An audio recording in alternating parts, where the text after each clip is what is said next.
In school, sometimes I sit there and think about walking down the street or walking home from school and getting shot. Just being an innocent bystander and getting shot and losing my life at a young age. In 1988, Detective Dorothy Elmore was a street cop and among the first to take notice of the influx of new players in the fast life. It started out with the women who were involved who were on welfare. It started out with people who were had HUD housing or Section 8 housing. And only saying that is because those women who needed some kind of financial assistance and were in a situation where they needed help, not only with their young kids, but they needed help emotionally, and they needed support emotionally, they needed lots of support financially.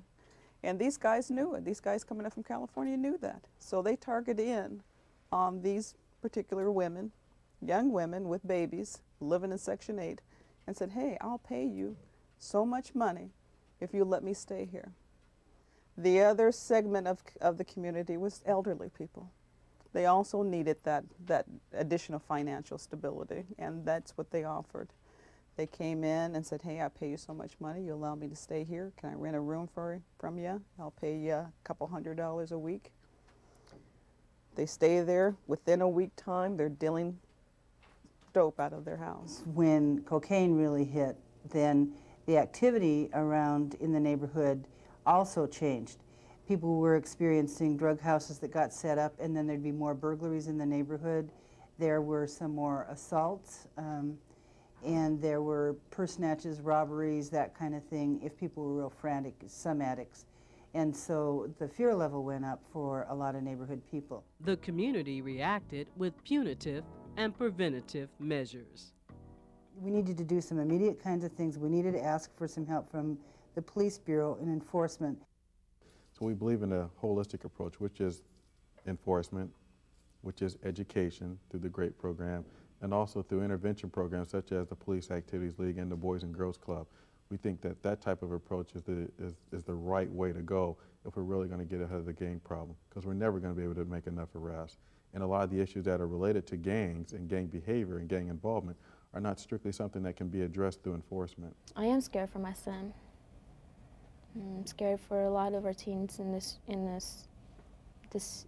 year, and you know, the 90s. I'm really scared for the teens. Some local youth reacted by creating their own organizations, their own gang. We got to the point where a couple guys jumped out of the car, we got in a fight. I beat them up, and then I just was defending myself. Then a couple of my other friends I went to school with at Whitaker had the same experience. So we all got together and just formed a gang, and we caught ourselves the Bloods. We were just like, you know, we weren't gonna let them take over our home. Prior to the explosion and acceptance of youth violence, Portland's African American community experienced a rise in social activism led by Ronnie Herndon and Reverend John Jackson, chairs of the Black United Front. Through confrontation and organization, the Black United Front forced institutions to change their relationship with the community. What you need to do, pull your pants up, take that rag off your head, and if necessary, put on the burger suit and get a job. That's what you need to do. Now we'll say this to you. We'll say this to you. There's a lot of people slipping and sliding around here under false colors, trying to join up with organizations on one hand, and on the other hand, slipping at poison. That's right. We watching you. We are watching you now. Don't think you're getting over. And even some folks want to show up at a march like this. We watching you. Every sleeping eye ain't shut.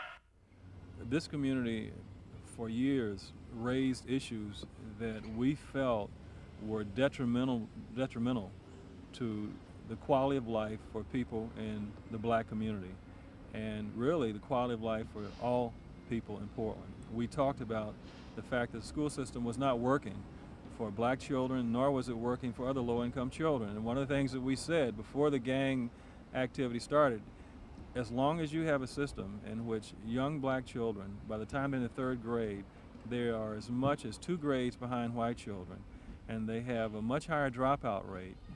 They are not taking the courses, the tough courses that you need to be competitive in today's world. They're not in the sciences. They're not in the higher forms of math. They're not in language courses. That when these children get to be 14 or 15, they're not going to stay in somebody's school and continue to have a history of failure in school and be laughed at by the time they're in 13, 14, 15 years old. They will probably drop out, and they will begin to do things to make money that most of us will probably disapprove of. They will get involved in drugs. They will get involved in other illegal activities.